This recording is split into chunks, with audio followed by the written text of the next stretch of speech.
Hi friends, ఈరోజు egg dum biryani తయారు చేసే విధానం షేర్ చేయబోతున్నాను. చాలా టేస్ట్గా ఉంటుంది, చాలా ఈజీగా తయారు చేసి చూపించబోతున్నాను. ఇది ఎలా తయారు చేయాలో చూసేద్దాం రండి. హాయ్ ఫ్రెండ్స్, నమస్తే, వెల్కమ్ టు ఆనోస్ కిచెన్.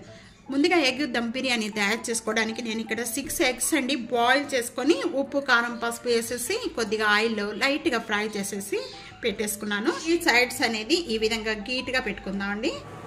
నేను 1 గ్లాసు బాస్మతి రైస్ తీసుకున్నానండి. ఈ గ్లాస్తో మనం బిర్యానీ తయారు చేసుకోవడానికి బాస్మతి రైస్ 10 నిమిషాలు ముందుగానే నానబెట్టేసుకుంటే పొడి పొడిగా రైస్ అనేది చాలా బాగుంటుందండి బిర్యానీ. ఇక్కడ ముందుగా రైస్ అనేది బాస్మతి రైస్ కుక్ చేసి పెట్టేసుకుందామండి. ఇక్కడ 2 టేబుల్ స్పూన్ బాయిల్ అవుతున్న వాటర్లో ఇక్కడ నేను గల్లుప్పు యాడ్ చేస్తున్నాను. మీరు సాల్ట్ అయినా యాడ్ చేసుకోవచ్చు. అలాగే దీంట్లో కొద్దిగా కొత్తిమీర, ఒక బిర్యానీ ఆకు, దీనిలో మసాలాలన్నీ వేసుకుందామండి.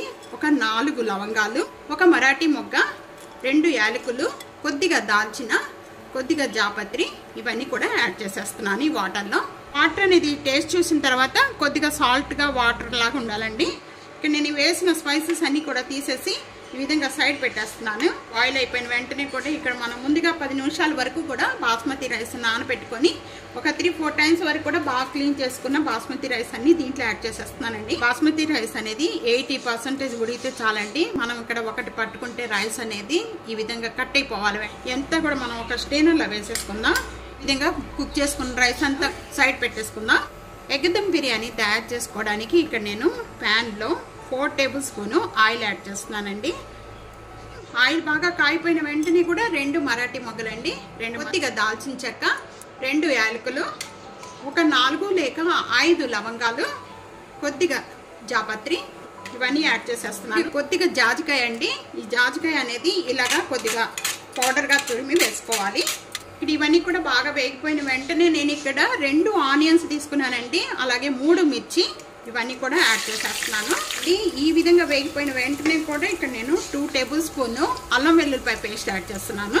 ఆనియన్స్ బాగా వేగిన తర్వాత అల్లం వెల్లుల్లిపాయ పేస్ట్ యాడ్ చేసుకోండి. ఇది కూడా పచ్చి స్మెల్ పోయేంత వరకు కూడా వేయించుకోవాలి. బాగా వేగిపోయిన వెంటనే కూడా నేను 1.5 టేబుల్ స్పూన్ సాల్ట్ యాడ్ చేస్తున్నాను.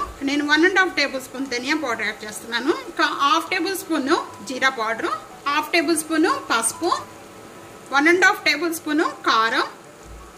ఇక్కడ ఇవన్నీ యాడ్ చేసిన వెంటనే కూడా ఇవన్నీ ఒకసారి బాగా ఫ్రై చేసేసుకుందాం అండి. ఆయిల్ ఈ విధంగా సపరేట్ అయిపోయిన వెంటనే కూడా 1 కప్పు ఫ్రెష్ పెరుగండి చేసుకున్న వెంటనే కూడా ఈ మసాలా అంతా కూడా బాగా కలపాలి. పెరిగి ఆయిల్ అంతా కూడా పెరిగి వేసిన వెంటనే ఈ విధంగా సపరేట్ అయిపోయిన వెంటనే కూడా 2 టమాటాలు, మీడియం సైజు టమాటాలు తీసుకున్నాను. పేస్ట్ చేసి దీంట్లో యాడ్ చేస్తున్నాను. టమాటా కూడా పచ్చి స్మెల్ పోయేంత వరకు కూడా వేయించుకోవాలండి. ఈ మగ్గుతూ ఉండంగానే ఇక్కడ నేను 1 ఆనియన్ తీసుకున్నానండి. ఒక మీడియం సైజు ఆనియన్, ఒక 1 టేబుల్ స్పూన్ ఫ్రై ఆనియన్స్ అండి.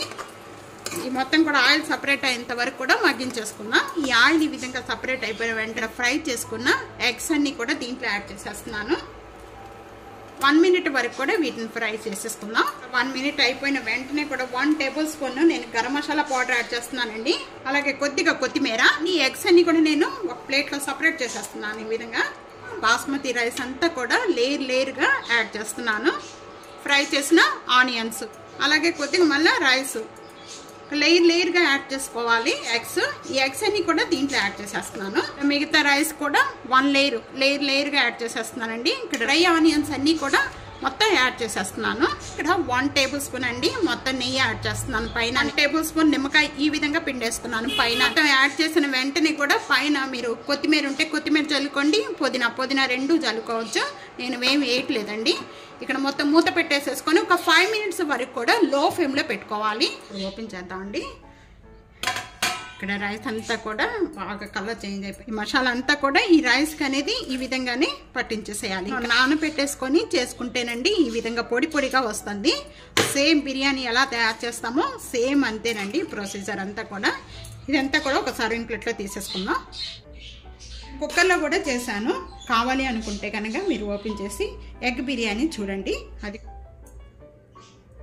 ఎగ్ దమ్ బిర్యానీ రెడీ అయిపోయింది. చూస్తున్నారు కదా ఎంత కలర్ఫుల్గా ఉందో. మీకు తినాలనిపించేస్తుందా? ఇంకా ఎందుకండి లేటు, వెంటనే ఈ విధంగా ట్రై చేయండి. ఎలా వచ్చిందనేది నా కామెంట్స్లో తెలియచేయండి. నచ్చితే వెంటనే ఫ్యామిలీతో ఫ్రెండ్స్తో షేర్ చేసి వీడియోని లైక్ చేస్తూ ఉండండి. Thank you for watching. Next వీడియోలో మళ్ళీ కలుద్దాం. అంతవరకు సెలవు. బాయ్.